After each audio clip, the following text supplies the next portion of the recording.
well. So let's get started. Let's start off on the ice. That's what everyone is paying attention to. Team USA storms back on the women's side to defeat Canada 2-1 in overtime. They take home the gold. It was closer than the money line would indicate, minus 480. That's what it was. So you had to sweat that one if you were in on it. Hilary Knight tied the game with 2 minutes to go, but Megan Keller scored the game-winning goal in overtime. It's the first goal for the USA Olympic team in the 108 Olympic Games. And here is the audio of Keller's game winner.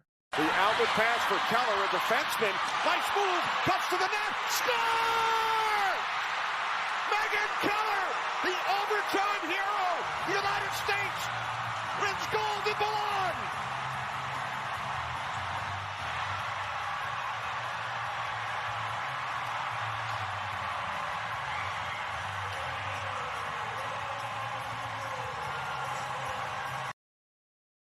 What an exciting finish. Now we'll see if Team USA on the men's side could get it done as well. Of course, they're a big favorite today. They take on Slovakia, and they'll drop the puck 3:10 Eastern. So make sure you stick with us later today for Game Time Decisions and In-Game Live as we have coverage of the men's pursuit of a gold medal.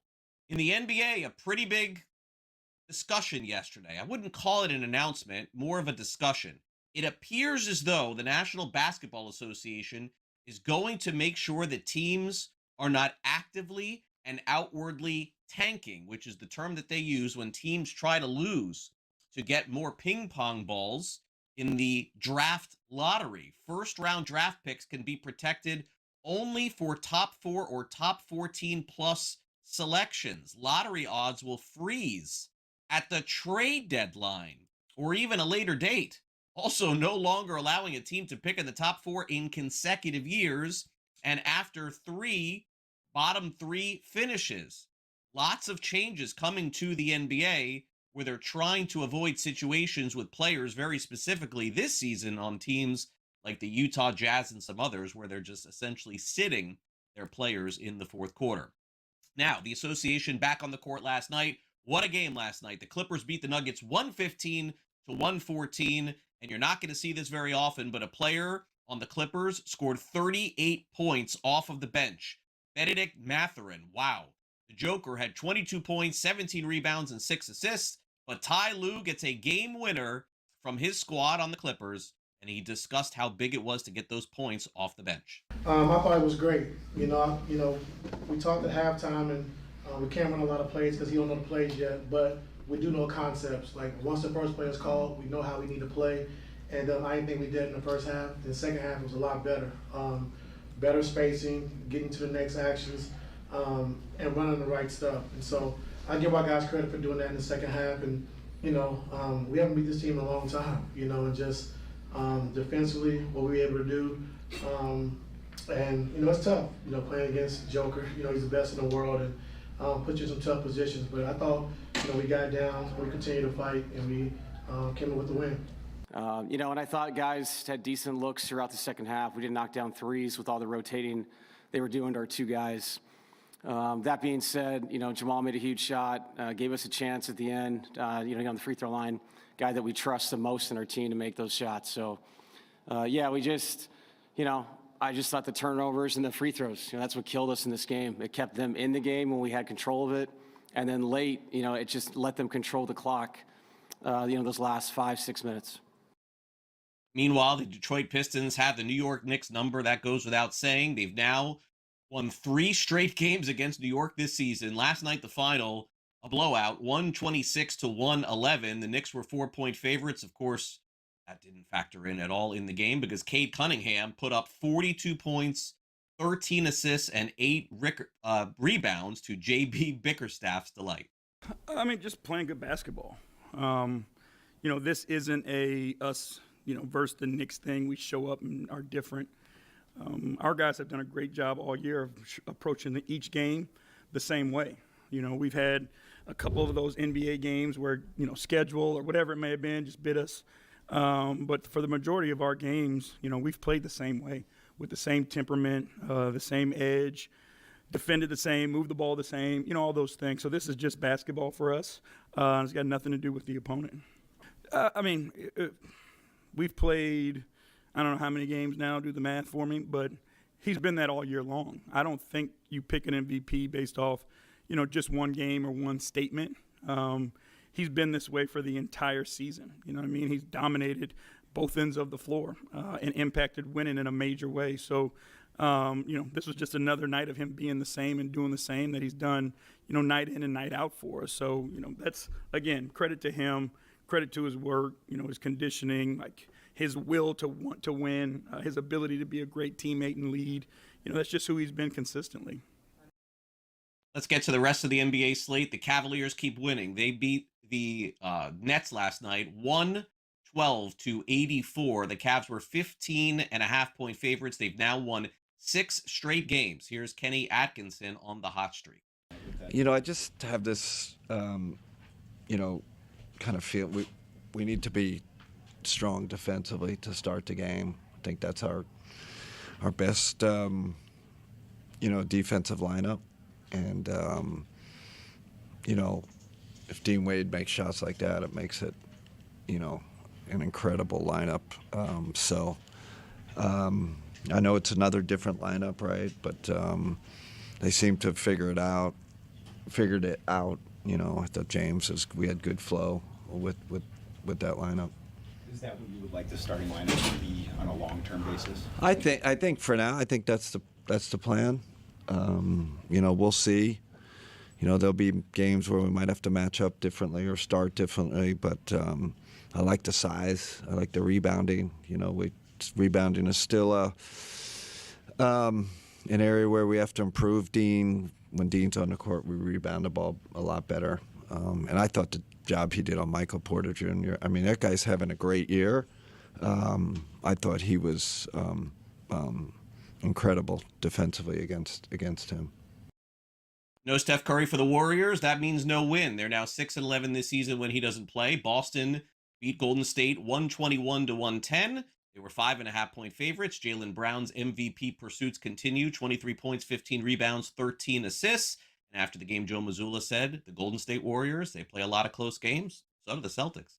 Yeah, I think if you take a look at the Warriors as a team, they play a ton of close games, and a lot of it has to do with just their ability to go on runs and do that. And so, look, at the end of the day, coming off the break, I thought our guys had great attention to detail, had a great purpose to what we did. And in the last 10.5 minutes, Golden State took it to a different level. And, we were forced to be poised. We were forced to have to make plays. We were forced to have to make shots and get stops. So that's how they play. They do a great job of going on runs. The run in the fourth will get talked about, but really the run in the first was, just as impactful from their standpoint. And I think the first and the fourth was the best version of what, that team is. And, but we were able to take advantage of it. We were slow to get moving. I never liked the first game out of the break. It never feels great to have all that time off. So I felt like we were kind of slow to get moving. It was good to see the fight and the rhythm we found late to at least make it respectable and find some momentum and rhythm for the next game, which is important. Welcome back to Newswire here on SportsGrid. Sam McQueen is with us from Legal Sports Report to dive into the latest in prediction markets, and certainly that's been a hot topic for us. We sometimes try to avoid that topic here on the show just to talk about other things for those of you who are watching, listening, and viewing us, and as they say, consuming our show every day. Today's not a day we're able to avoid it. Let's get into it. Sam, the National Basketball Association about a week and a half ago saw one of their players with a very small, albeit minuscule, honestly, ownership in prediction markets. That was Giannis Antetokounmpo. And then the questions started to rumble. Will the NBA get deeply involved with prediction markets? I still don't know the answer, Sam. Do you think you have any clarity on this yet? Yeah, to your point, Craig, that it's been hard for us to avoid talking about prediction markets. That's kind of the case with the leagues right now. Certainly the NBA.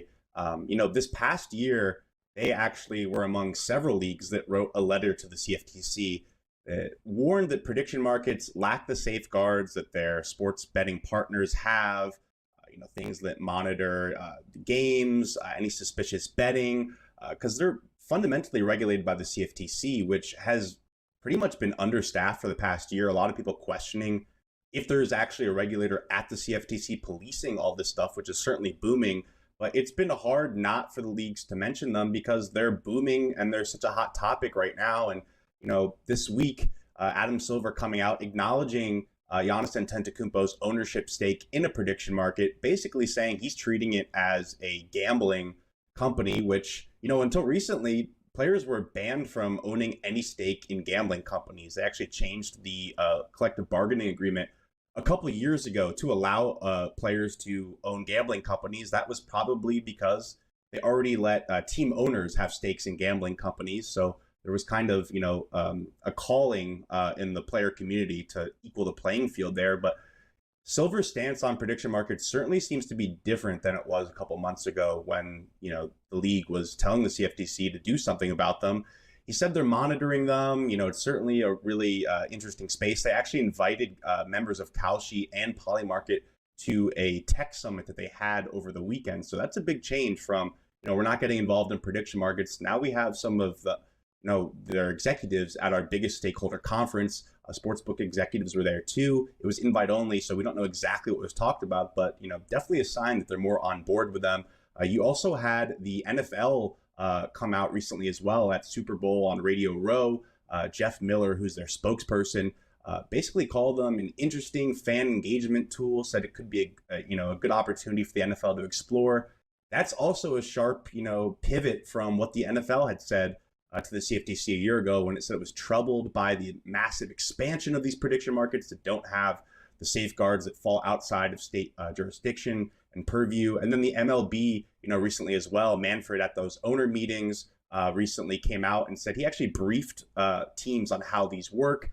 He views them as an interesting tool they can maybe use to better monitor betting and integrity, issues within the league. Obviously, the MLB has dealt with its own betting integrity issues with the recent Cleveland Guardians scandals, which we continue to learn more about by the day. But not kind of lost in this whole story or picture or development or whatever you want to call it is the CFTC came out just this week and said it's going to fiercely defend the legality of prediction markets, which is a sharp turn from just a couple months ago when we had no commissioner at the CFTC, when the CFTC basically was not doing anything about prediction markets.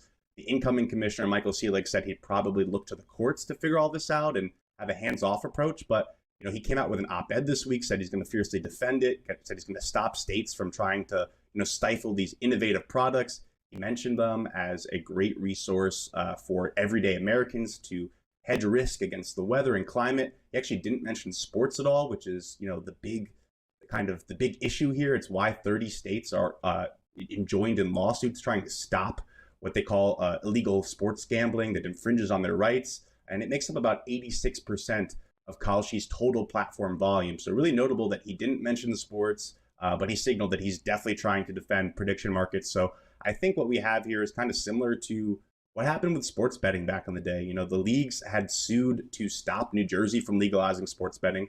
They said that was going to be a huge integrity risk. And then eventually, they got on board. Adam Silver wrote an op-ed in support of sports betting, famously at the time. And now the leagues obviously make hundreds of millions of dollars from their sports betting partnerships.